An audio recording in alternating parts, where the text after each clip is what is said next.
We'll guide you through how to set up Gmail account delegation, a handy feature that lets someone else manage your emails. If you find this helpful, consider subscribing and liking the video. First, open Gmail on your desktop and log into your account. Look for the gear icon in the top right corner and click on it to open the settings menu. From there, click on See All Settings to access the full settings page. Once you're in the settings, navigate to the Accounts and Import tab. You'll see an option labeled Grant Access to Your Account. Click on Add Another Account next to it.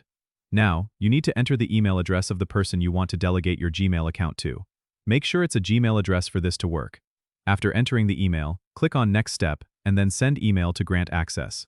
The person you added will receive an email with instructions to accept the delegation. Once they accept, they can manage your Gmail account by sending and reading emails on your behalf without needing your password. You can manage or remove delegates at any time from the same settings page. Just click on Delete next to their email address if you want to revoke access.